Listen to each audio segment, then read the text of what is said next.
Walk the Talk America presents Guns and Mental Health, a podcast for firearms owners, clinicians, and the curious public.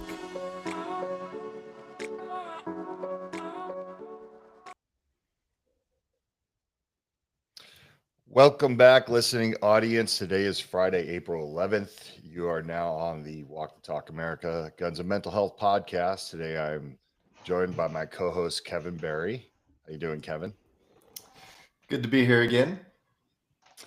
And we have a special guest today. I think some of the listeners are going to have some questions for you, Scott, but I know you can handle them. Scot Thomasson from Safe Gun Lock. Why don't you run down your bio real fast, and then we'll jump into what Safe Gun Lock actually is, because it's an intriguing product. Sure. Well, I spent about 26 years in federal law enforcement. I spent 21 of those years working for ATF and ATF. then, Oh no. yeah, running high. And then I ended up going to work for the gun industry for about the past 10 years, splitting my time between the gun industry and working violent crime initiatives and strategies for various police departments, sheriff's offices around the country, and trying to help them reduce their violent crime and solve their unique issues. Yeah, and reading your bio, you were pretty decorated. So you've seen some stuff.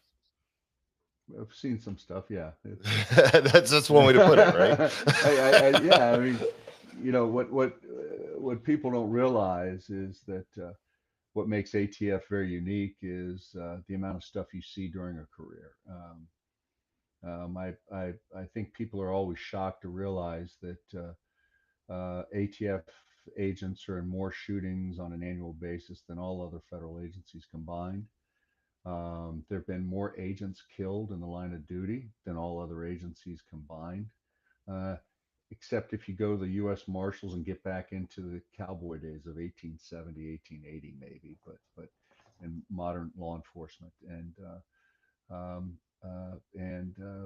Every day it's because everybody we're dealing with is a gun or a bomb and is a violent person, and that's where the agency that the state and local police often call when things get out of hand and they're too much for them to handle.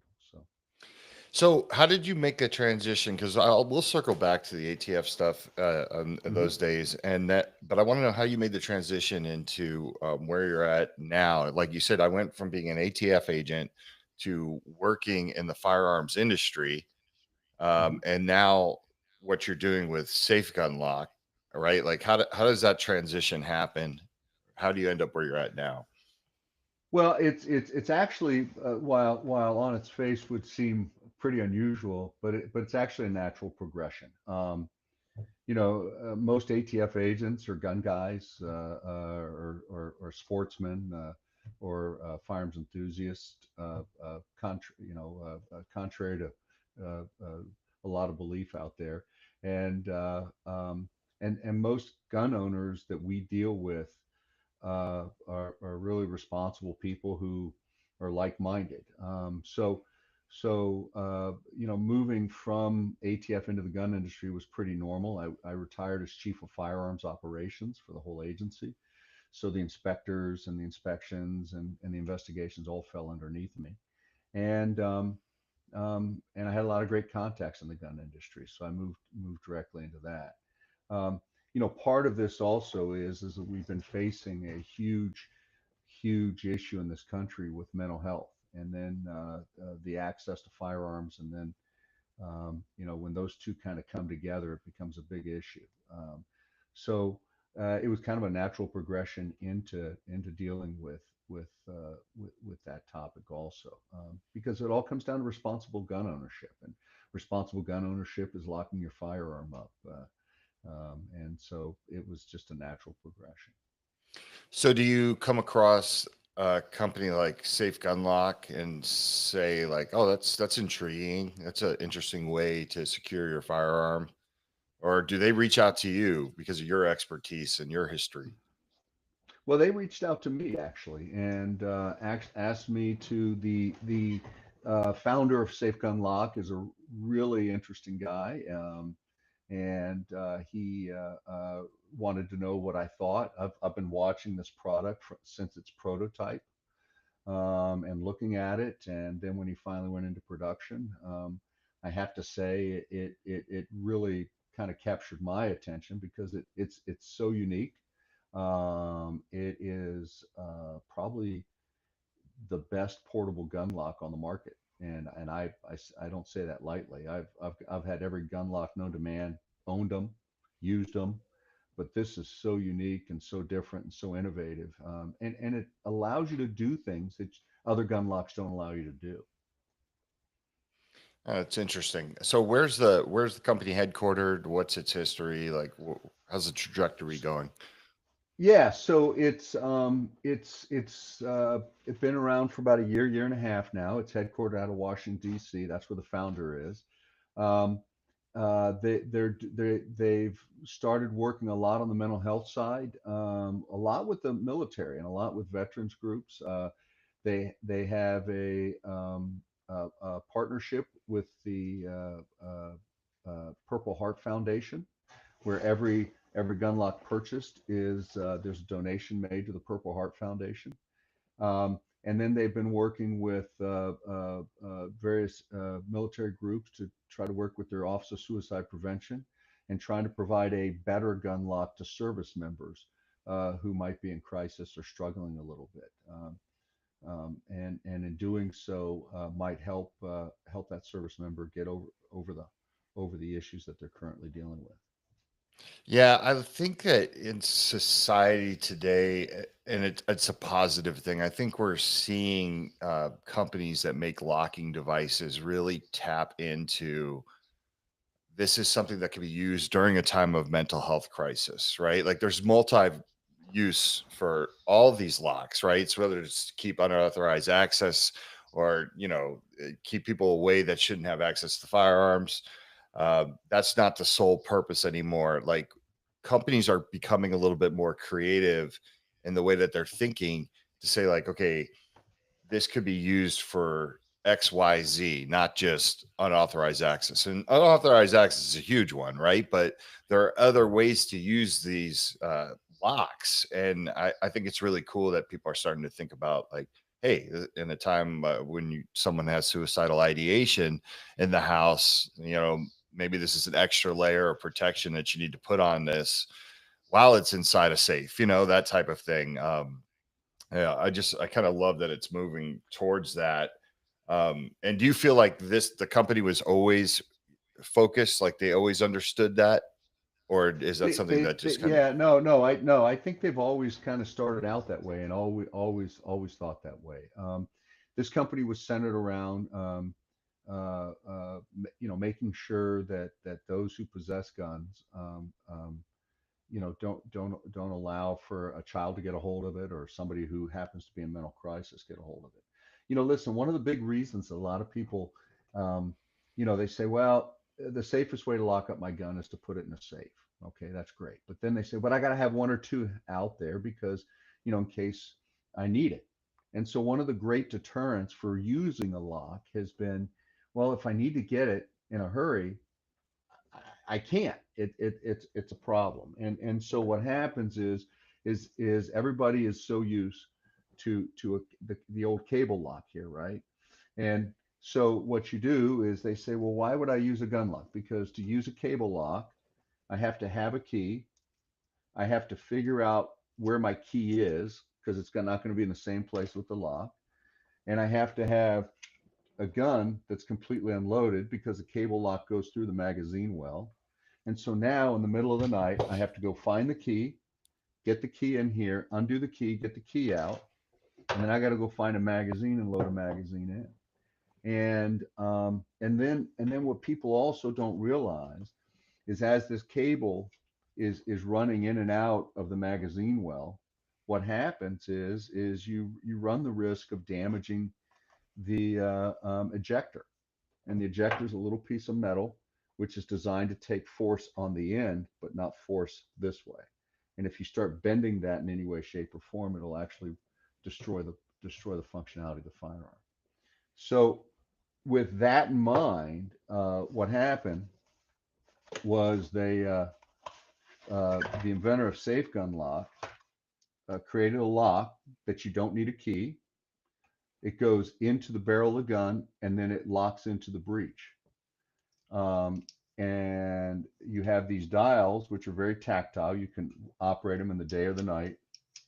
And what happens is it basically goes into the barrel of the gun and then it locks forward. Let me let the slide go forward. So it goes forward. So now it's locked into the gun. So in the middle of the night, if I need it, I basically, set the combination, pull it out, and I'm ready to go. The big difference being is I can keep a fully loaded magazine in the magazine well, completely engage the lock, and it's good to go. So now all I have to do is move one of the dials, pull the combination out, and then rack the gun, and I'm set to go. So this takes away the excuse of, well, if I need my gun, it's inaccessible in a time of need. Well, you can get this gun unlocked in about 2 seconds. And that's one of the things that we always say here. It's a campaign that we run. We like to say, train is hard, retrieving your firearm from its storage device or its safety lock as you do training with your firearm, right? So Right. if you train practicing the dial, however you have it set, over and over again, it's just going to become like second nature. And really, there's no excuse. You're becoming an expert at that, just like I am with all of. Yep, exactly. Like Yeah. with every one of my devices, I can get to my firearm like that. I can do it in the dark, right? Absolutely. Absolutely. Yeah. And I mean, that we've actually timed it, and I've been able to zero out everything and set the combination and get it off in about 3-4 seconds. You can actually, set your combination on two numbers and then just set the other two numbers, move it to where it needs to, and get it down to about, a second and a half. But like I said, there's no biometrics, so there's no battery to go dead. There's no key. It locks into the breech, which allows you to keep a loaded magazine. And like you said, train with it. And if you have kids in the house, the other nice thing is this is, and I know whenever you have somebody, especially a military person or law enforcement, first responder, but goes for both. And the family members are the ones who often see them in crisis first before the actual individual realizes wheels are starting to get a little wobbly. Um, and to come in and then take that firearm away from that individual and get it out of the house, does something to that individual. They realize, oh my gosh, I can't be trusted anymore. They don't even trust me not to hurt myself or whatnot. This device can actually be put on by a family member, lock the gun up, and it's like a Denver boot for a vehicle. It completely enables the gun to be safe. And we've actually seen where individuals will say, okay, locking up the gun's good. I get to leave it in the house. Good. It's all, until this crisis passes. So there's an added advantage of supporting the person who's struggling. Yeah, that's a beautiful thing too. And I think you're right. I think a lot of especially outsiders outside of the 2A culture, people like behavioral health that may not be into firearms or may even be anti-gun, right? Like they don't understand the importance of the firearm, what it symbolizes to that service member, that person who went Right. overseas and that firearm became part of their identity. And that's all they know. And now you're like, okay, you're not doing so well, so we're going to take that away from you. And that's Right. never a good place, I think, for any firearms owner to be. Now, some will voluntarily say, get them out of the house right now, right? I'm not in a good way, but I think it needs to be left up to that owner. And I love coming up with these. Okay, so you're in a bad way. Uh, you don't want to be away from your firearm. Maybe we can come to some compromise here where the firearm Right. stays. Let's put one of these locks on it. And I think that's a good idea. A little background around the company, like what's the history of the company? How long have you been at it? Yeah, the companies they've actually been in existence for several years. They have gone to great lengths to design this. I'm looking at a prototype on my desk here, but it has gone through several evolutions. One of the big things that was very imperative for the founder was to ensure that these things were not defeatable by by anybody. So he's actually sent these out to various, like the lockpicking lawyer and some of these other sites that like to hype on picking locks and whatnot. And then they went back to the drawing board and re-engineered it and whatnot. These things are heavy. They're made out of steel. There's nothing plastic about it. It's actually very durable. It's expensive, but you know what? Anything that's worth it is expensive. And the company What are we is looking at though for price, the MSRP? $150 is the price of the lock. Now, what's interesting is several states have recently started started giving rebates for gun locks. Virginia's one of them. They'll give you up to $300 per gun lock, or $300 towards gun locks. So they implemented a plan where you get two for 350 if you're a Virginia residents. Louisiana has a similar law. They just passed another one, I think, in I want to say Kentucky or something like that, where they passed a lock your gun up type of law. Um, but it's a great company. It's a small company, and they're trying to do everything possible to try to just address mental wellness, or mental wellness, mental illness with the use of firearms and prevent that from happening, and also get keeping guns out of kids' hands, children's hands. Yeah, that's a discussion that we have here regularly at Walk the Talk America, right? Is like legislation that makes sense uh, to keep gun owners safe and healthy. And I think the narrative of common sense is always has been kind of hijacked by anti-gun crowds. But one of the things that I think we can take that back as the firearms industry, because there is legislation out there that does sort of make sense. Like, to me, I'd love for all 50 states to have rebates for people to get locking devices to promote responsible storage and mental health and suicide awareness. I'd love for gun shops that carry these products, that carry these messages inside of the gun shops, that say, hey, bring your guns here in a time of crisis. I would love for them to get discounts on their insurance rates, for their business insurance. Like, I think there are Right. things that we not all legislation has to be evil and restrictive. It can be positive, and I think we just got to look at the creative side of that and come to the table and talk to politicians about, this is not a bad idea. Because, as you know, Scott, like, buying a firearm is not cheap, right? No. You got to buy the firearm itself, so you're in there for minimum 200 to $300. I'd say, you get some Easily, used guns. easily. Yeah, you got your ammo, you got how you want to holster the thing. Um, I think safety is always going to go last in a lot of people's minds, which is a shame.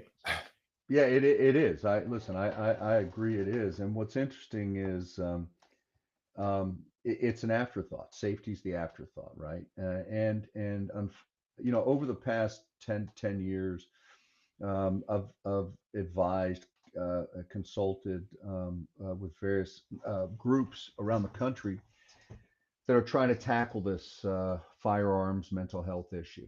They do studies, they do research, they push out best practices, and what it always comes down to is, let's do a survey and let's lock up the gun into a safe, and let's basically 100% restrict access, and those are viable things, but they're just not realistic is the problem, because people who are having some struggles mentally, aren't making really good decisions, and that applies to the firearms itself. And why not have something that can help them lock it up? I mean, um, a pair of pliers will cut this in half. So why not go with the quality product that will actually lock the gun up, protect that individual and or his family? And I think the big key here is going to be the insurance industry, right? I think if the insurance industry starts pushing and saying, hey, if you're going to have a gun in your house, we'll give you a deduction on your insurance if you keep it locked up, or if you have these approved locking devices and are utilizing them. And it's kind of like a seatbelt, right? Or the safe driver. If if you're a safe driver, or you're constantly using a seatbelt, or your car has an airbag, we're going to give you a discount on your insurance. So, Yeah. but right now the states are trying to go that way, but it's always better. Listen, I think this is going to shock people, but I think if industry can get in there and kind of self govern and do the right sensible things and keep the government from actually regulating and imposing those types of things, it's better off for everybody anyway. I agree, and I think a lot of people probably fell out of their chair. They're like, "Oh, an ATF agent has the same thought process as the rest, an ex-ATF agent," I But know, it's crazy. right, but so like, and Yeah. that's the thing. I think, and I agree with you because my whole thing is because I know what some listeners just said, right? Like, I would never let an insurance company know that I have firearms because there's another list, right? But it's like, okay, listen, you believe it or not are a small minority of gun owners that have that like super pro 2A thought process. I would say the majority, the masses, because as somebody who owned a business, I knew that I couldn't just focus on what I would say the people that I saw at every SHOT Show or NRA show, right? The majority of our customers when I owned Eagle Imports were first time gun buyers. Hmm. When they call that office, we don't know where they stand politically. We don't know how they feel about the Second Amendment. A lot of people buy a firearm and say, well, I live in a horrible neighborhood and I just need something in my house. And Right. this seems like a good option. I want something that has a lot of safeties, right? Like, and so that's Hmm. the same person that would say, I would love a little bit of a discount on my insurance. I have no problem opting into that program, right? And that's where we Hmm. have to have people thinking. Um, Not everybody thinks like you. Not everyone is paranoid. Mr. Guy who will not, get an insurance break for owning a gun, but will be on Instagram showing that they bought a new gun, which makes no sense to me. It's like if you want to go off the grid, you got to go off the grid, man. Yeah. But So they'll have all that on Instagram. They'll have stickers all over, saying "out of my cold dead hands" or NRA life member. I mean, they basically advertise to everybody. And oh yeah, by the way, when somebody breaks into their house and they're not home and steals their guns, they're going to put an insurance claim in to try to get that covered under their homeowners insurance. exactly. So yeah, I get you. We just Yeah. have to think around any potential consequences of it. Like Mike, you've had a lot of great conversations where you try to incentivize like temporary storage with FFLs, and then the FFLs will report be like, oh yeah, the insurance was there, but then they wanted to jack my other side of my insurance up because I have more inventory. So as long as it's a true discount, not oh you get a little discount there, but oh you're a firearm owner and a higher risk of suicide because of XYZ data, and it counteracts and maybe increases your rate. It's the only potential way.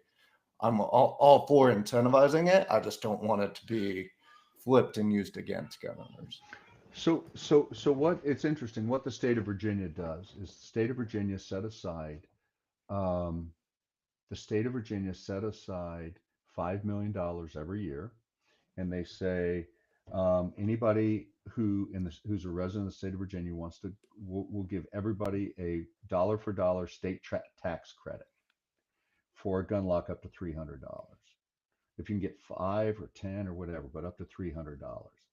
And but this is where it gets a little wonky. It has to go through an FFL. So what Safe Gun Lock did was it teamed up with an FFL and then says, look, when you if you're a Virginia resident, you place your order through them. They give you a letter, and then the letter is actually you submit it with your taxes, and you get a dollar for dollar, $300 off on a tax credit. And that's not a bad way. That's not a bad way of doing it. I don't believe that Virginia's ever, burned through their $5 million, because it goes back into the general fund if they don't use it all. But I don't think they ever had. But there has to be a way of incentivizing because Michael, you're right. It's like the afterthought. Listen, the number one growing sector in the gun community today is actually women, and they're minority women. They're women who live and are raising families in bad neighborhoods, and they want some protection. And so when I speak to, I still have a bunch of clients that are in the gun industry, licensees, federal firearms licensees, and I still tell them, I said, man, you have a great opportunity when a lady comes in, a young lady comes in, or an older woman comes in, never touched a gun in her life, wants to buy one. Take the opportunity to give her some training, make sure she has the right safety equipment, make sure she has the right locks, the right ear, and encourage her to go shoot. You don't want her just to buy it and then stick it in her nightstand and never have fired the darn thing. There has to be this, let's bring all these people in and kind of show them the right way to utilize these things. And here's Yeah, where I I'm feel going to share. sector. I'm going to share a story that's was really funny. So when I first started in this industry, I was basically a field rep, a sales rep. I worked for my family business, Eagle Imports. Our number one gun was the Bursa Thunder 380. I mean, we sold that like hotcakes back then. There really wasn't any competition for that gun because it was so much cheaper than a Walther PPK. And then when you got kind of down to a smaller 380 that was in the price point range, it was Keltec's, and Keltec's 380 was nothing like ours. So I consider that the good old days because we were just sold out constantly. But I would go and I would do these promos at stores where they would let me work behind the counter during the day, like for the store, and promote Bursa. And it was crazy because, I'd show the Bursa to be, and every single guy would do the same thing. They'd be like, what is this thing right here? And I'm like, it's an integral locking system. And they're like, oh, I would never use that. I'm like, well, you don't have to use it. It's just there. I'm like, I always just tell people, I'm like, don't throw your car radio out because you don't like country Western music. Like that doesn't make any sense. Just don't go to the country Western station.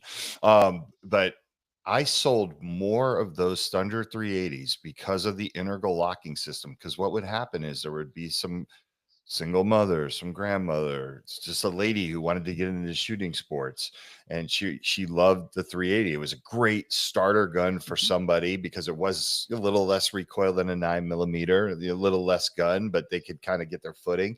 And I would always say, hey, do you ever have kids in your house? Like, do you ever have kids? And sure enough, people say, well, yeah, we have, like, my grandkids come over. I'm like, hey, if you ever wanted to just lock the gun up so it becomes a paperweight, use this integral locking system.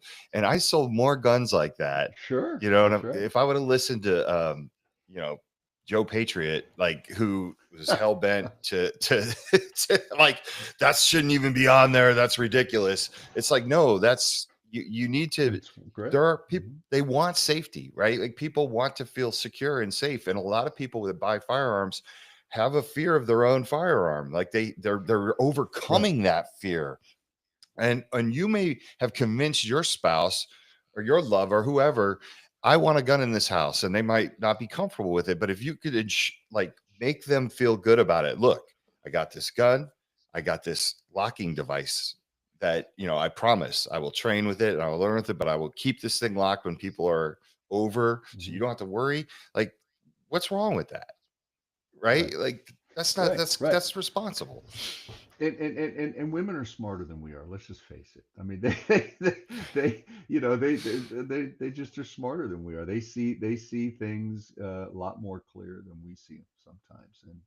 Yeah, that's why they live And longer, right? Because they live longer. That's right. I mean, you don't see a woman saying, "Here, hold my beer," yeah. or "Hey, watch Watch this." this. I mean, watch this. That's not in their vernacular. It's like I wouldn't do that. So Yeah. no, but no, I get it. I get it. And women, listen. As an agent, I carried 1 to 2 pistols every day, 24 hours a day, 7 days a week, 360 for 26 years.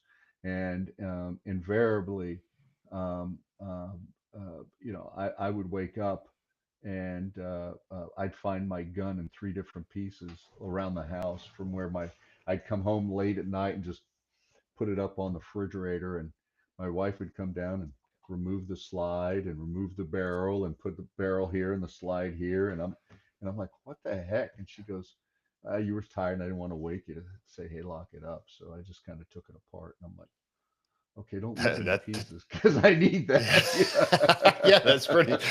Hey, a lot of It's people would like, be afraid to touch it. So good on her. yeah, Like, you know what I mean? Like, we work in a lot of no, behavioral health scenarios where people are just like, I don't even know how to, they want to help, but they're just like, I don't even know how to do some of the stuff you're saying, right? Like how to take a right. slide off, or they just don't want to engage with it. And that's a good segue into talk about what in the chat. Janine Turner: the majority of my career in nursing has been in trauma. Many people I cared for were a result of firearm injury. This gun lock has the potential to save lives. And it's true. And that's why we need more people that work in healthcare to know that these Yeah. products exist, because they can be recommended. You know what's interesting about that comment is most of the studies that I've been part of, or just in the back, just kind of talking to people about, they seek me out to kind of check themselves. But most of those studies are from nurses, and most of them are ER nurses or trauma nurses, because or trauma doctors, and those are people who see the end results of a lot of this stuff on a day in and day out basis. And I'm sure that many times in this young lady's career, or in a lot of doctors' careers, they sit there and just shake their head saying, this is 100% avoidable. What are we doing here? um, and they're right. They're absolutely right. So Yeah. I mean, I'm not afraid to tell this story. It does not make me look good, but my first time shooting a firearm was a negligent discharge because I didn't understand one in the chamber. But you guys have all heard me say it, especially the dedicated listeners. We found my friend's dad's firearm. Well, we didn't find it. My friend knew exactly where it was. It was a 9mm Beretta. It was upstairs. He mhm. was a DEA agent. We went Wow. up there. My friend took the firearm, dropped the mag, and he pointed the gun at the bed. And I had enough sense to, like, because he said, "Do you think this thing is still loaded?" And I said, "Wait, wait, hold on." Like, took the gun out of his hand. We went outside to the lawn, and I shot a hole in the lawn. Right? Like, if, yeah, Hmm. we got really lucky that day that nobody got hurt and nobody got in trouble. we we swept that under the rug. We got really under the lawn. We got really lucky. But looking back on that moment, that's something that could have been avoidable with this product. That Absolutely, absolutely could have been avoidable. And the thing is boys are different than girls. And if you have boys or grandsons in your house, um, they're gonna find your gun. It's plain and simple. And they're gonna touch it and they're gonna play with it and it's in our DNA, right?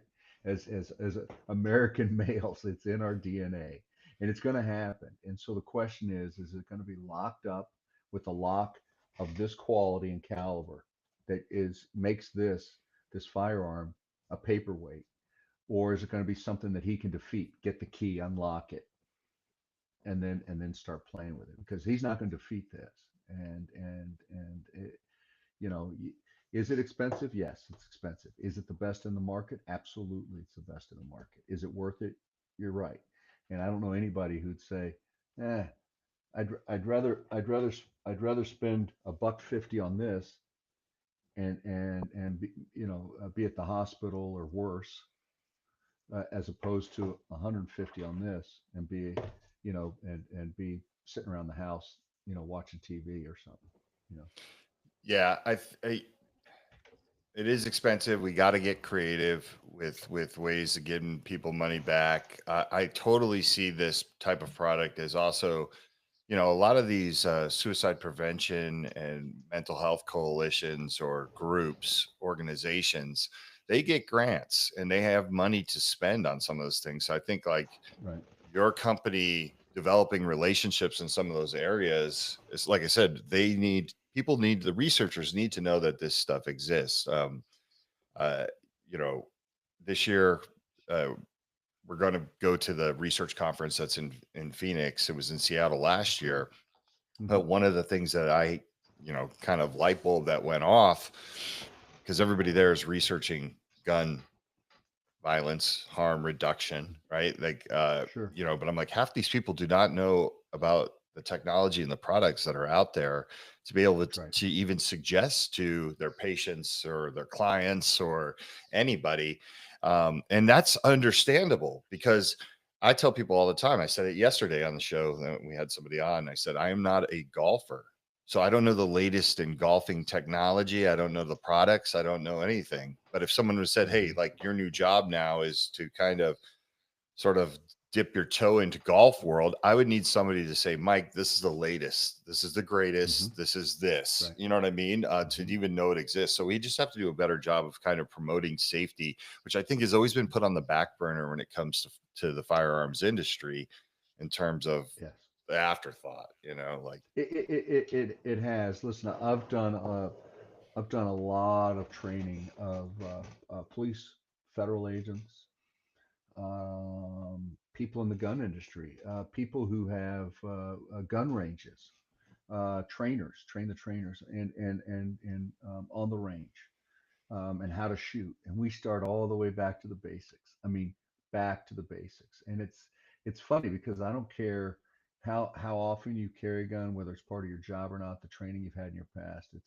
We always start all the way back to the basics on, where do you keep, how do you lock it? How do you keep your finger off the trigger? Keeping, where's the muzzle pointed? All those little things. And then we just step our way up, and invariably it's funny. I don't think I've had one person in all these years say, "Oh, that was a little too, too slow or too rudimentary." They've all said, "I needed that. I needed that that reminder to say, hey, do these little things." I mean, because it's dangerous. Yeah. Kevin, you. Yeah, just around this conversation, it'd be nice to evolve like the mandated cable locks with all handguns. Like we've come a long way from the handgun or the cable lock that Scott kind of demonstrated. Not the best item out there, and we touched on incentivizing. I don't know what it would look like, but some kind of rebate with eligible items, or just evolving it to the best and latest and greatest options out there instead of something that we all know is kind of a little bit outdated and kind of a waste and trash in a lot of people's minds. This cable lock probably costs 37 cents to make. They're all made in China. It says right here, made in China. And you know what? This is what the military gives out. So right now, the U.S. military's um, suicide prevention is we'll just hand everybody a gun lock who has a gun. That's it. And that Office of Suicide Prevention has boxes of these sitting at each military base, and they just hand these out as you want it. And I've talked to some of the heads of the Office of Suicide Prevention and said, you're handing out a 37-cent cable lock, for crying out loud, and you're calling that suicide prevention. You know come on, what are you doing? And they recognize that it's not the best situation, but they're trying to do the best they can given the resources that they have.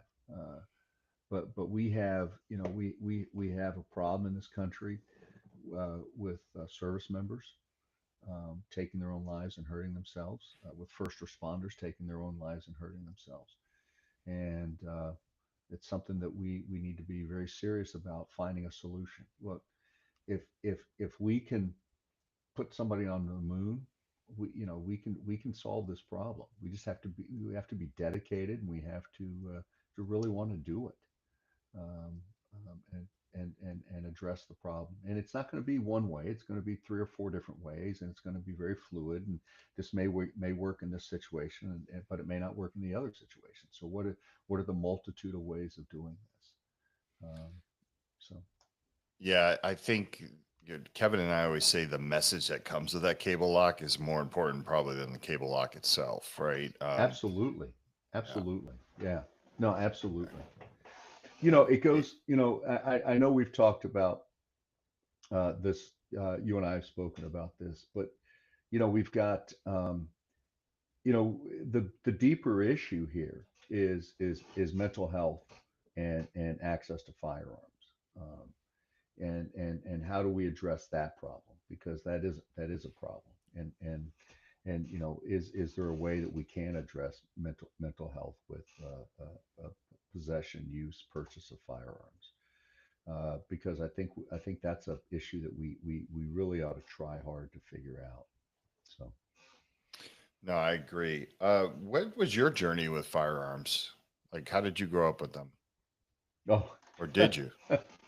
yeah, no, well, yes and no. So there were a lot of kids in my house, and my father, who had been in the military, um, did not want a gun in the house because he knew that there was a pretty good chance that somebody was going to shoot somebody else. So, with the house full of boys, he just didn't allow any guns in the house, which was fine.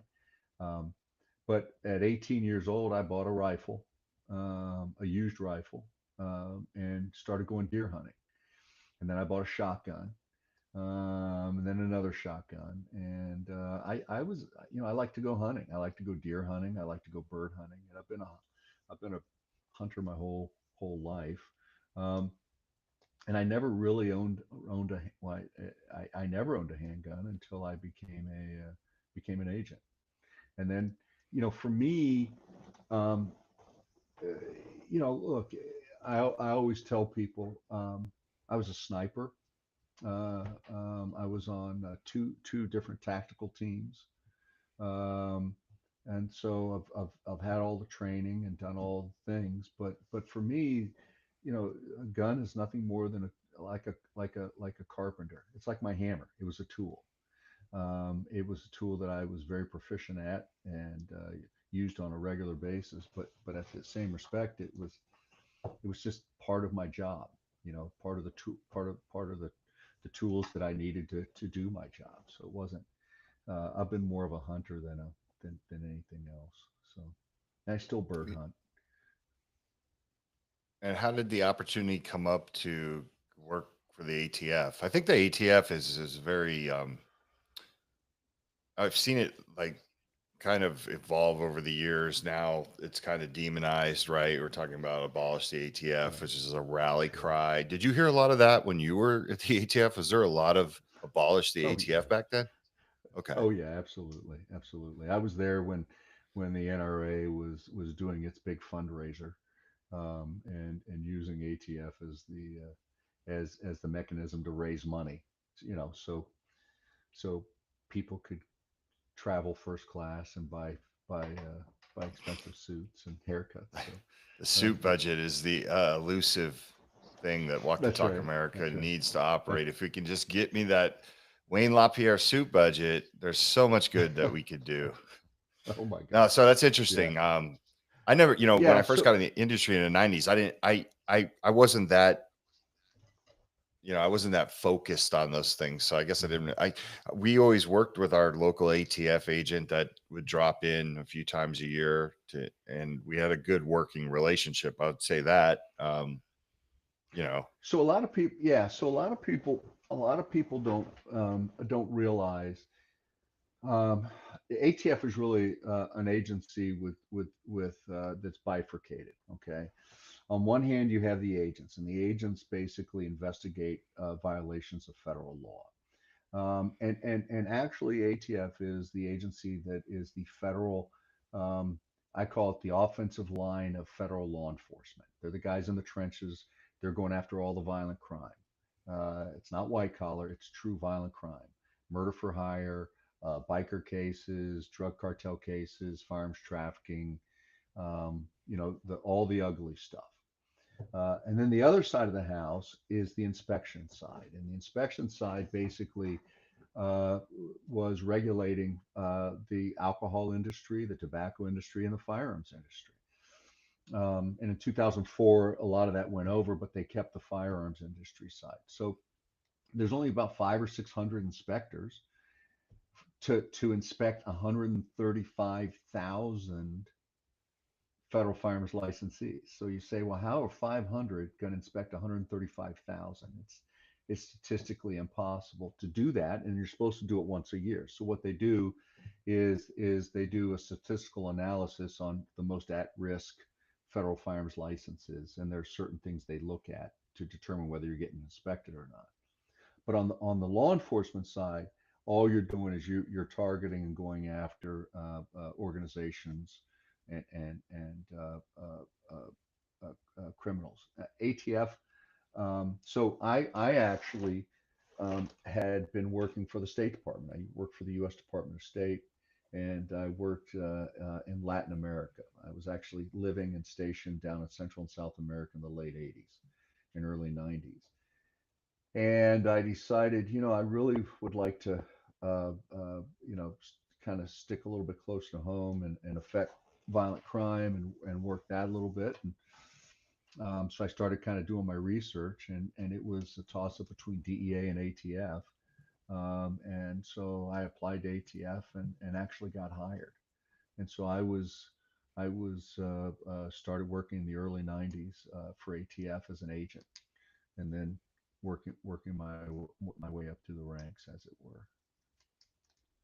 That's interesting. So I would say the it's a weird position to be in because it's just like law enforcement these days. Like law enforcement, I think it's a thankless job at this point, right? Like people, Right.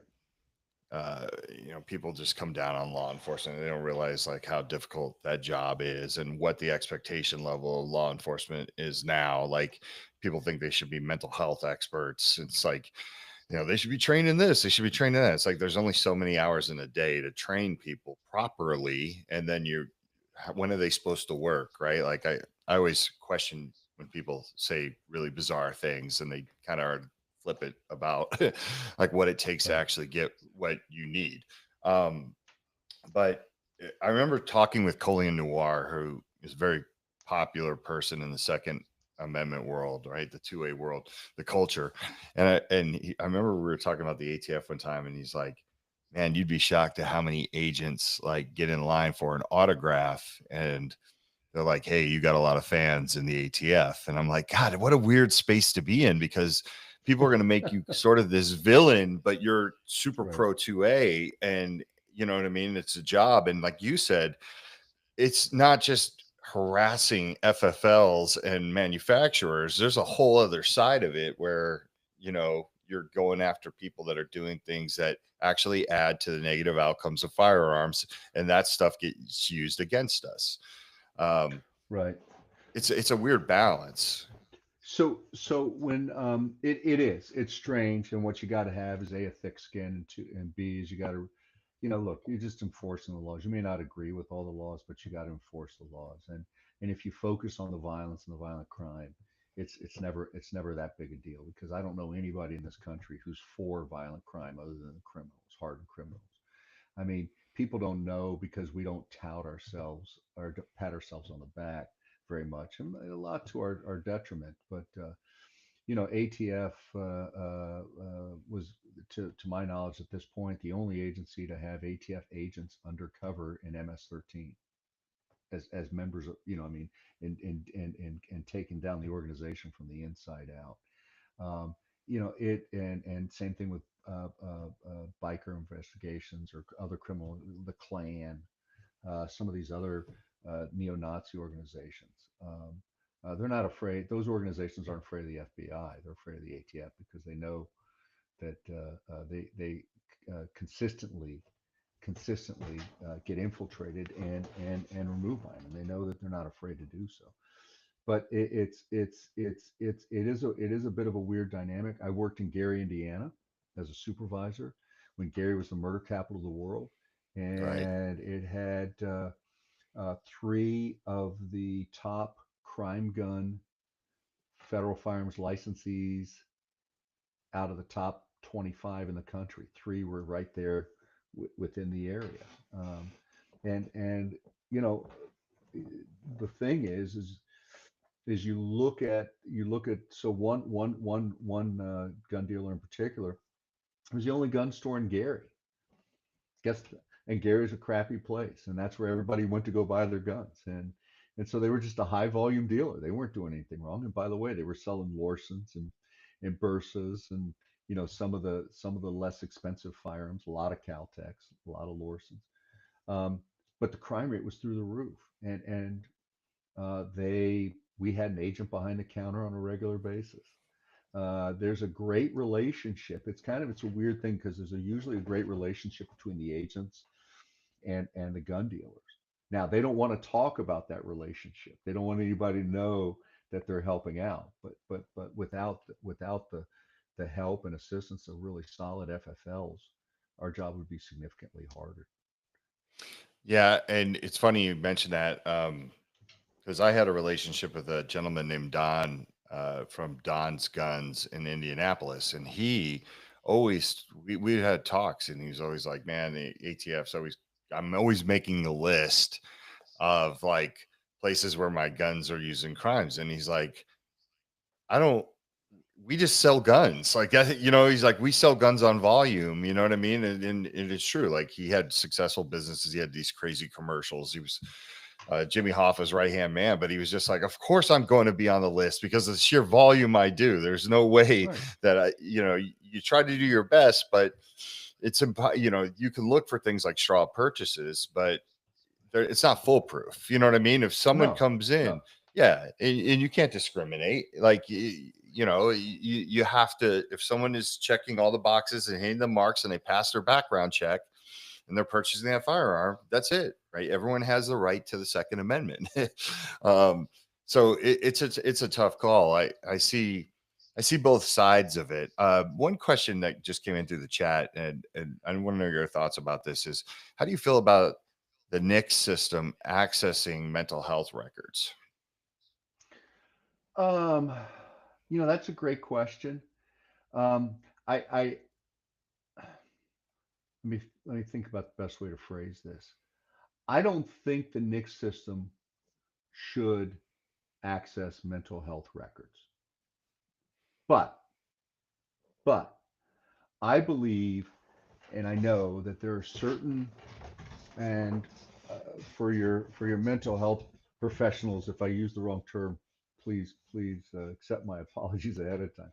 I think there are certain maladies, illnesses, mental health maladies, personality disorders, or whatnot, which are 100% uncurable. Okay, schizophrenia, antisocial, and so I guess the term for uncurable is chronic. Okay, they're chronic conditions. They're not going to go away, and I think those conditions pose a significant threat to the public, especially when firearms possession is involved. So um, I'm not crazy about the NICS system accessing mental health records, but I do believe that if a mental health professional comes across somebody who is paranoid, schizophrenic, and violent, that they should have a mechanism to report that to the NICS system. That then that would cause a denial of purchasing. That individual who was denied would have an appeal process that they could actually go seek another mental health professional and get reevaluated. and then they would be on a regular calendar to constantly get reevaluated. Because a lot of times people are normal when they're on their medication, and they're not normal when they're not on their medication. But I think rather than the NICS accessing your mental health, I think the mental health professional with a certain very tight criteria of diagnosis through the DSM-5, should be able to sit there and say, okay, this guy fits or this gal fits in this square box. I'm going to let NICS know that, and I think that should do it. Because right now, the laws governing possession by those who have mental health problems are really unrealistic, and they're not really restrictive at all. So Yeah, it's a very difficult conversation. It's just like what Kevin said earlier about insurance, right? There's all these places you can go with it, and then potentially it's like who's making the decision on that criteria? What is their belief system in firearms? Right? Like, I mean, there's all these things that you have to look for, and it is very difficult, right? Someone once told me, and this person worked in behavioral health and is very highly decorated epidemiologist, Dr. Jeffrey Swanson. He was just like, look, you can hand 10 people who have schizophrenia a firearm. You could have 10 people that have bipolar disorder and hand them a firearm, and they'll never do anything horrible with it. right, They won't hurt a fly. But, Mike, you could come home, catch your wife in bed with your best friend and snap, and I just thought, man, this is such a difficult thing. Like, we all agree, pro gun, anti gun people, like, we all agree that certain people shouldn't have their certain guns at certain time. Right? Some people believe that no one should have a gun at a certain time, right? But like, right. I think this is what makes it difficult. I appreciate you not ducking and dodging that question. It's a tough one to put you on the spot to answer, right? Because we No, all that's don't okay. have Yeah. no, we don't have the answers. And that's why we got to keep discussing these things and bringing up these points. So let's look at what the law says now. Okay, and we'll use that as a starting point. The law says it's under 18 USC 922G, and it previously said, and this is important, so it'll take just a few seconds here. It previously said that to be prohibited from possessing a firearm, you had to be mentally adjudicated, okay, as defective, mentally adjudicated. That means that you had to go in front of a judge, and a judge had to say, you're crazy. And at that point, you become prohibited. Well, nobody ever gets mentally adjudicated. I mean, our court systems are packed as it is. Very few. I'm sure you're going to get a lot of comments on this, and that's okay. So what Right, happens right. is that's so what happens is they change the law, and then they said, okay, we're going to take away this high bar of mental adjudication, and we're actually going to say that if you were committed to a mental institution for whatever, for treatment or whatnot. Okay, that kind of makes sense, except for this.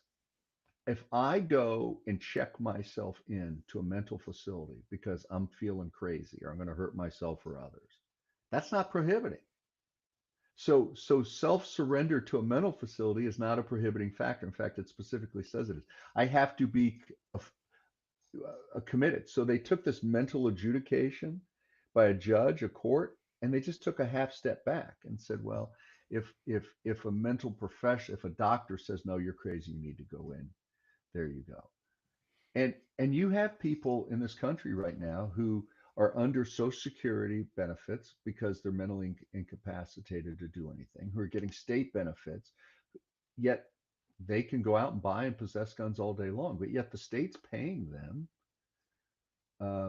because they're too crazy. And I know crazy is not the right word, but they're too ill to work. So uh, Yeah, I think the there problem. has to be a solution, right? Yeah, the problem I have with that question, and it's just from experience. I mean, I've received way more phone calls and emails from people that don't understand that question, like literally don't understand that Hmm. question at all. Like, they're like, well, it says mentally adjudicated, and even though like you understand it, a lot of people don't, and I think that just because when they were 14 they checked themselves into some kind of facility that they've lost their gun Mm-mm. rights, right? I don't think it's clear enough on there needs to be a lot more clarity there because it confuses the Yeah. hell out of people. The problem is, and going back to the original question of should NICS be allowed to look at your mental health records? The concern I have is this, and I'm sure it's a concern a lot of your listeners have, and it should be a concern to everybody. You don't want the federal government making that determination ex post facto that they get access to your mental health. Because what you don't want is somebody to come in and say, well, he's been diagnosed with PTSD. Because there was a period not too long ago where everybody who saw combat was getting that PTSD diagnosis when they left the military, when they separated from the military, and they went through the final, physical check. Everybody was like, "Oh, you have to have PTSD because you saw combat, you saw this and that." It doesn't necessarily mean they have PTSD, but you don't want PTSD then to become prohibiting from them possessing a firearm, or you're suffering from depression. We know that being depressed doesn't make you suicidal. Being depressed and having a heightened anxiety does. And there's a study that just came out, I think, out of Rutgers University. It says the higher your anxiety level with a baseline of depression increases your suicidal ideation. It's the anxiety that drives it, not so much the depression. The depression on itself doesn't. So what you don't want is them mucking around and messing with that stuff, after they've actually gotten access to it.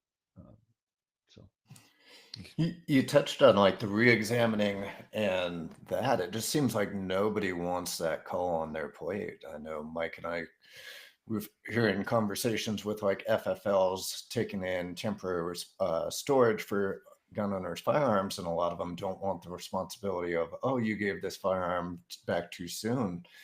I think you make a great point of it. Once something's decided, maybe they shouldn't have access to that at that time, but then nobody wants to be on the hook for deciding when they're given the green light. And that seems to be the kind of barrier between everything right now. yeah, we had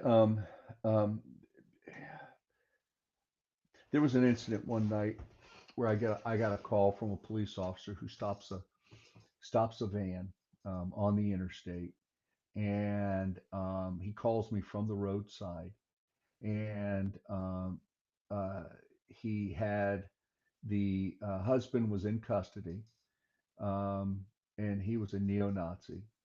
The wife was in custody because she came after the deputy with a knife. And when he opened the back of the van, there was Nazi flags and all this other stuff, and it was packed full of guns. And they were heading up into Idaho. And he said, what should I do? And I said, well, are they convicted felons? Are they, are you arresting them or this? And so he arrested the wife for assault, right?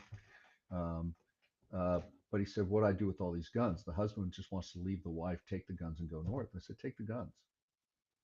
And he goes, well, this is before we had red flag laws. I said, take the guns, for Christ's sake, take the guns, put them in your vault. And he says, well, under what authority? And I said, because it's the right thing to do. I don't know where he's going with these, and I don't know who this guy is, and you don't either. And I said, but you know what? There's an interesting little Colorado law that says that you have to show ownership of your of firearms. If something's taken into custody. And he said, okay. So I gave him the statute number, and he looked at it and he says, okay. So I said, does he have receipts for each of these guns? How do we know they're not stolen? Where did he come from? Where was he going? What was he going to do? He can't answer any of these questions, right? Well, ask him if he's got the receipts for them. And the guy lost his mind. He says, I don't have the receipts for these. He goes, well, I've got, I can't let you have them. And so we ended up taking the guns out of it. What we stopped or didn't stop, I don't know. I know he came back. He never could produce the receipts, and so they were destroyed. But just trying to do the right thing, and under, not just saying, well, there's nothing I can do, let it go. Yeah, because it's a double-edged sword for that officer, right? Like, right. He may have unwillingly like harassed somebody who was never. I mean, look, I'm not here to to say someone with a Nazi flag is a good person, right? Like it's Yeah. not. No, I know. You know, Yeah. people can make those arguments. I'm not that guy, man. I see a Right. Nazi flag and I get disgusted. So, Yeah. you know, but in one sense, you know, I understand that like we don't know what he was going to do with them. Maybe he was just a wacko that like literally wanted to shoot. But in the same, like if he lets that guy go, and then those guns are used in something horrific, so it's like, how do you make? Like Kevin said, who wants to make the call? It's the toughest. So you have to make the call like you just did and say, like, I have the balls to make this call and I'm going to put my reputation on the line to make this call because it just something doesn't feel right. That's right. Yeah, That's right. it's Yeah. So it's a so and thus becomes where you get a lot of criticism, right? So it's all of a sudden I took the guns because I don't want to be the guy sitting there answering why didn't I do this or why didn't I do that? You know what I mean? And right. Yeah, you had him. He was right there. You had the car stopped, and you yeah, saw the guns in the back of the van, and you didn't do anything, right? But it's the same thing. You're going to get fried for if the guy makes a mhm. big fuss and says, "Oh, I was just being harassed for exercising my Second Amendment right." Like yeah. I mean, I once again, I can see why people don't want to even put themselves in this position and take these jobs, right? Because it's Right, like right, it's a right. tough call. You know what I used to always? You'll probably laugh at this, Scott, because you understand this. So when I went to work for my family, I remember my uncle was like, these are ATF traces." Like this Hmm. is the form that comes through in the fax. And back then it was on a fax machine. And I swear Sure. the ATF had it out for me because on a Friday night, Hmm. 5 minutes before I was supposed to leave work, 25 traces would come through. I Hmm. was like, Yeah. what are they watching me? Hmm. You know, and keep in Sure. mind, Yeah. I'm like Yeah. a No, of 20, course, of course. No, yeah, a that's funny. 21-year-old. Yeah. I just want to go out. Hmm. But I Yeah. remember because my uncle's like, if you leave a tracer on the fax, I'll kill you. You know, Right. he said everything when these come through, you stop what you're doing and you handle it. And I had to go up, and the way the records are kept, it wasn't electronically back then. I would have to go up into like this vault that we had above our office, and I would have to Hmm. file through and look and find who we sold the gun to, produce that, fax it back to the ATF, right? Like any information we Hmm. had on that firearm, and go. But the crazy part is I never knew what the issue, you know, it doesn't tell you what the gun, why you're asking that. Like, why is Scott Right. asking me this? It just says, Sure. I need information on all these guns. And I would sit there and I'd be super curious. Like, I'm like, God, I wonder what the history is right now with this firearm. Like, did it make its Right. way down to New Mexico from New Jersey via Don's gun shop in Indianapolis and now is used in a triple homicide? You know what I mean? Like, it was kind of a Right. fascinating thing. Right. Do you remember It. traces? Oh yeah. I Yeah. traced them all the time. We had. Listen.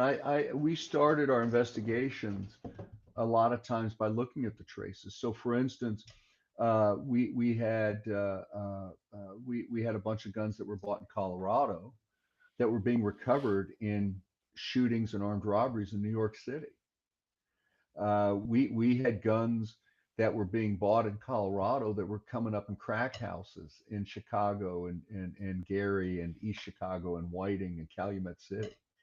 I mean, they were coming, they were appearing over in Compton, California, coming out of Colorado, and because there's this whole dynamic of you have a source state and a market state, right?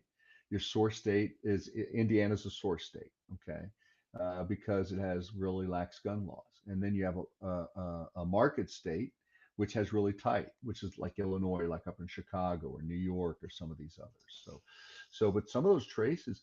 So the rule of thumb is if it's involved in a homicide, they'll get a response back in 24 hours. But then they look at the time to crime, and what they're looking at is the time that from the time it was purchased to the time it was recovered in a crime.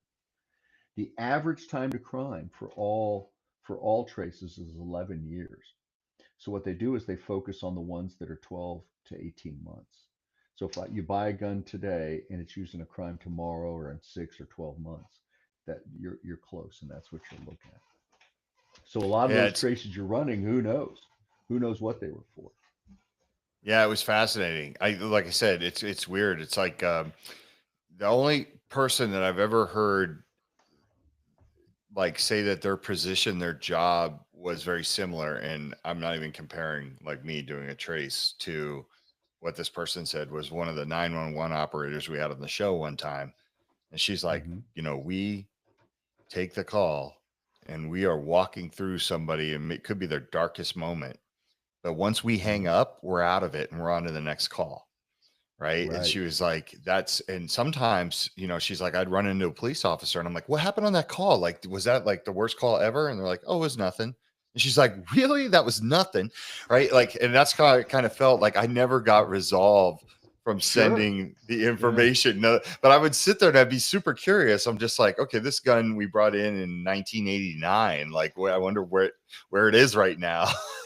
So So, so so we, I've been doing a lot with mental wellness for first responders, and believe it or not, dispatchers suffer the most because of what you just said. You just hit the nail on the head. It's it's watching it's watching the first 40 minutes of your favorite sitcom and then turning it off for the last 20 minutes when it's resolved, and you never get to see the ending. And so what happens is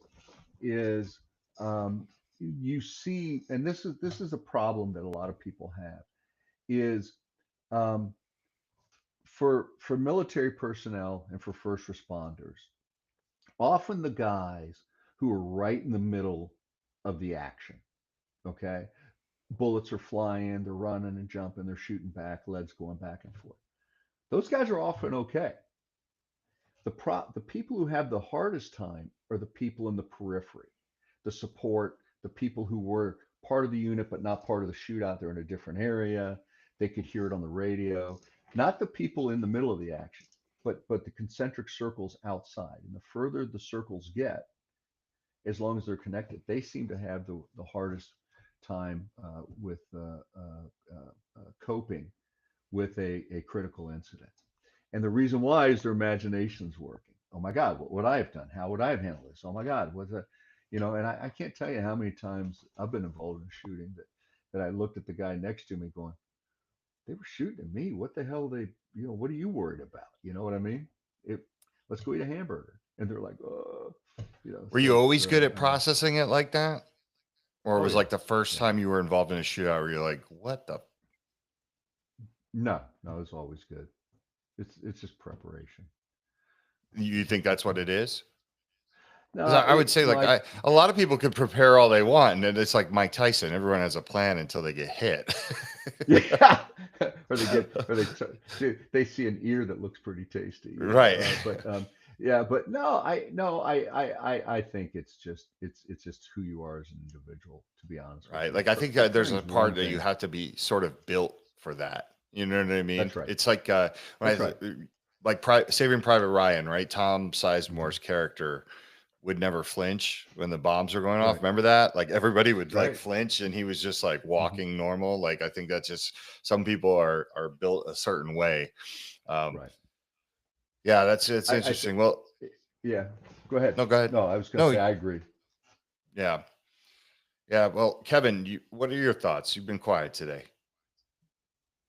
Kevin's a little bit usually he's like Silent Bob and Jay.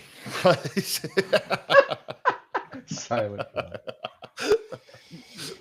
No, just there's a lot of knots that we quickly get into, like that, like the insurance thing. On the surface, it seems like a great idea and to incentivize people financially that can't afford a locking device or something like that. That's often seen as a luxury on after home protection and the firearms address, but then we see all the data that comes in our face, Mike, of, oh, homes with firearms are at a much greater risk for suicide, XYZ. So I can just see how, oh, you get this discount, but your rate's actually higher because we know now you own a firearm. Or the last conversation where we talked about nobody wants that decision on their plate. Like, we know these things are needed, but there's just so many hoops and tangles to get through the forest, it seems. The thing is, Kevin, and here's here's kind of where we've gone. There are so many guns in the population right now. There's more guns than there are U.S. citizens. I mean, it's a fact. Okay, Hmm. and that's because a lot of people have more than one. Okay, but but what happens is you're going to see insurance companies, and I'm sure they're doing it already, that are kind of just assuming there's a gun in the house, so they're jacking the rates up anyway. It's kind of like with this concealed carry thing. Everybody has concealed carry, so police officers or just assume that you're carrying a firearm, so they're handling things different. The other thing is, and if we in the last few minutes, if we want to get into it a little bit, is we have AI now that is kind of jumping in the middle of a lot of these topics, right? So how does artificial intelligence affect what the insurance company is doing, and how is that kind of taking all this big data and boiling it down, and then how is it going to affect um, you know the future of ATF doing inspections? How's it going to affect law enforcement and things of that nature as well? So Yeah, let's get into that because I think sure. this is coming. And here's what I'm afraid of with the firearms industry is that we try to say it's awful, we try to say it's bad, we don't embrace it in certain situations, and it's going to come to bite us in the ass because the wrong people are going to once again be in control of all the AI. Just like I think like we stood in on the sidelines far too long when it came to the topic of mental health and suicide. Um, I would like to see the firearms industry embrace some AI and maybe get behind it to where we can sort of control some narratives, right? Because I think there's ways that it can be used where we can find some positive stuff out about how people use their firearms, right? Hmm. And it's just like it's got to come from the trusted messengers. It's got to be super transparent on what we're trying to accomplish here. But I know a lot of people. Like I don't know about you, Kevin, what you've seen, but I mean, I know a lot of people that are really worried that uh, if they do something with AI and AI does not like the answer or misunderstands the intentionality of the person, it's like alarms going off, and you know what I mean. And I think that's a very very valid concern. That's why I tell people like with text message, I'm like, be careful with text because you don't know how the person is reading that you know. Whereas if I say something to you, like my tone, the way I'm looking at you, or at least if you can hear it, and I think that's where people are just a little afraid of AI. I don't know. What are your thoughts, So Scott? yeah, so no, everything you're saying, I agree with, but here's what's kind of going on, and here's the problem is you know we I've always been basically my whole career focused on violent crime and the reduction of violent crime. What strategies? And a lot of the gun industry stuff I've done was kind of an offshoot of violent crime, right? How do we reduce violent crime? People buy more guns because they feel they're not safe and they feel the police can't protect them. And there's violent crime. I mean, you got home invasions occurring in rural America. I mean, and your police response time is 40 minutes. I mean, if you don't have a gun in your house and live in rural America, shame on you, right?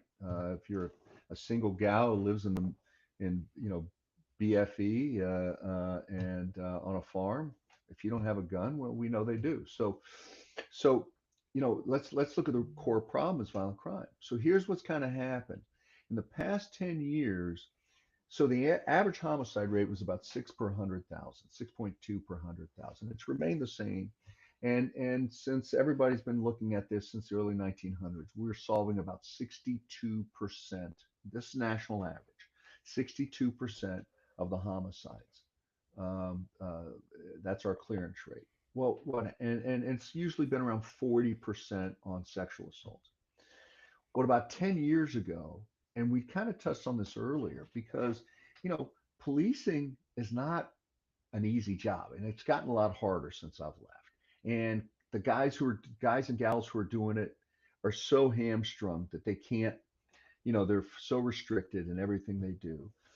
Um, and so you have an industry that's been downsized. You have an industry that is having to promote people way above their time, the clearance rates have dropped. So what I've started noticing over the past year is your clearance rate for homicides down to 52%. We think we think that only 30 to 40% of the sexual assaults even get reported. And the clearance rate for sexual assaults is down to 26%. So what does that mean? Well, what that means is you have about 350,000 unsolved homicides in this country, and it's increasing by 10,000 every year. And we have 8 million unsolved violent crimes in this country, and it's increasing by a million every year. And so now the question is how do you reverse that trend? Your resources aren't getting any bigger. How do you reverse that trend? And so there's a company out there that I'm very familiar with called eSleuth.ai. And what they've done is taken AI and said, how do we address violent crime? How do we resolve this? How do we assist the police? But do it in such a way that it doesn't hallucinate, right? It doesn't create issues. And so they've developed this patented approach that is evidentiary based that allows them to actually point out, here are your suspects, here's the vehicles, it's a solution based, evidence based system. And I've heard somebody say, well, that's kind of nothing more than that old movie Minority Report. No, it has nothing to do with it, because all of your legal things, your probable cause, your reasonable doubt are all still in play. You still have to go in front of a judge and all this other things. But what it does is take all this data and boil it down, and then create timely, actionable leads by working through it. So AI in the right hands, focused at the right things with the right setup, is going to really help this country out. AI for just general purposes is not really a great thing. So Yeah, it's like Kevin always says, it's like a gun, right? A gun yeah, is a tool in the hands of the right person. It's a great that's tool. right. In the hands of a wrong person. How do you feel about AI's role? And this is another tough one, Scott. So I don't expect you to have some amazing answer, but I think we're just all talking here. But how do you feel about AI's role in suicide prevention? You know, if there's a silver bullet and AI had it, that'd be great. But I have to Right. tell you, suicide is such a complicated topic. Okay. And we all try very diligently to wrap our head around it, right? Try to make sense of what doesn't make sense is quite simply it. I mean, I see people who commit suicide, and I look and I just can't figure it out. I'm like, why would they do that? Life is not that I'm not built that way, thank God. But I don't see things the way they do, right? We know that males, there's a huge significant amount of males that are intoxicated in one form or another when they commit suicide, because they don't understand the finality of it. We know that people who have committed suicide and walked up to death's doorstep, I mean, they were like almost very successful, have come and they survived it, are adamant that they would never do that again, and they had no idea what they were thinking about. The people who jump from bridges but actually survive, the people who shoot themselves in the head but actually survive, are some of the biggest,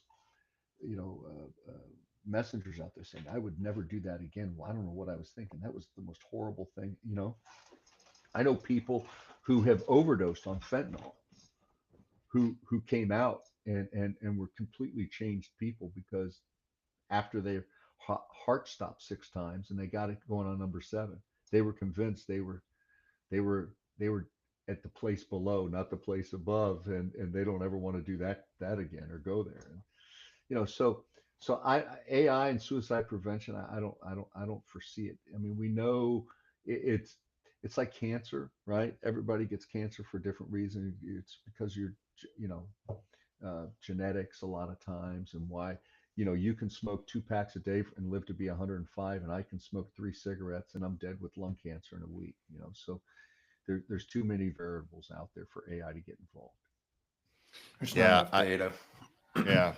I think it's coming though. Like I look at, we all know that more than half to 2/3 of all gun deaths are suicide, and the gun is one of the most effective ways. Obviously, standing in front of a train, pretty effective. But when you talk about access, ease, and getting the job done, like the gun is probably what we look at as number one. It's coming. Whether we like it or not, it's coming. You'd almost have to set it up like this and have a lot of trust in gun owners or the sample population, and have it hop on with the AI chat every single day so it could get a reading of where you are, and then also some way to have that finality of information that doesn't exist. Because if that person unfortunately does commit suicide, they're not going to hop onto the chat. Does that know that it was suicide, or did they just hop out of the research program? So something like that, and that would take a lot of work, because I mean, we haven't replaced mental health professionals yet because it doesn't have enough information to be able to replicate that quality of performance. But the capability is there in 5-10 years. Yeah. Kevin, what you're saying, that actually is kind of interesting. So what you're saying is you could program some LLMs, large language models, right? And then you start feeding all the, if somebody's writing something or their emails or texts or something, you start feeding that into those large language models. And that's nothing more than a clinician does. They kind of read what they're writing and saying, this is suicide ideation, or have somebody speak into a camera, and then it kind of takes that voice to text and kind of analyzes that as well. And AI could, very easily do that just through those large language models and whatnot. But again, that now you're really kind of getting into, what do you do next? Do you notify somebody? Do you not notify somebody? What do you do? And that's the kind of scary part. And does doing Is that process at a high level reduce the suicide risk to where you don't get enough outcomes in a study, and you never really fully get data to explain the impact of the reducing suicides? right. Absolutely. Absolutely. So I Well, don't know. yeah, we don't have the answers, but we got to keep talking about it, because Sure. the ideas come from the discussions, right? Hmm.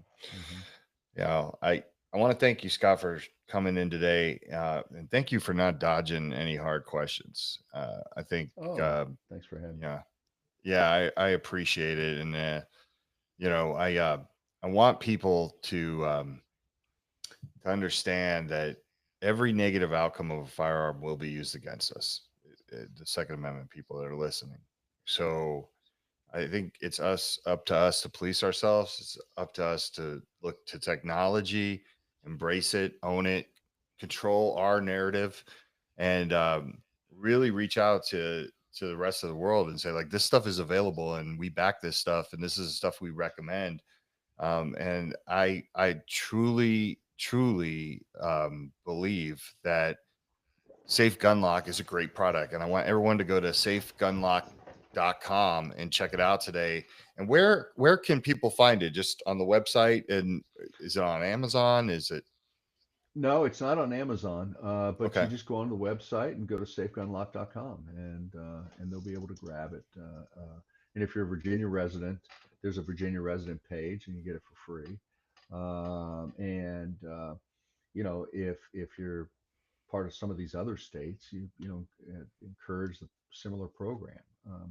And Safe Gun Lock kind of feels like, hey, we'd like for you to buy our gun lock, but in the same respect is, we want you to buy a gun lock and then use it, because that's the key, is to use it. No, that's very noble. Love it.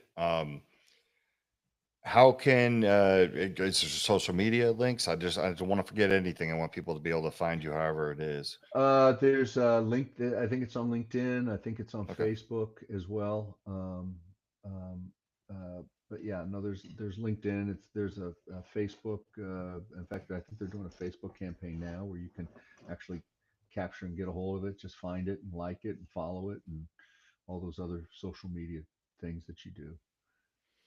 Okay. Well, thanks again, Scott, for coming through today and having the tough discussions, and really appreciate it. It's very insightful in your perspective. So I want to thank the listeners for showing up and making this all possible, and everybody that is behind all the sponsors, everyone that is made guns and mental health not mutually exclusive anymore. And this is a discussion that we have on a weekly basis. And it's cool to talk about this stuff now. And you're seeing a culture shift. So I absolutely can't thank everyone enough.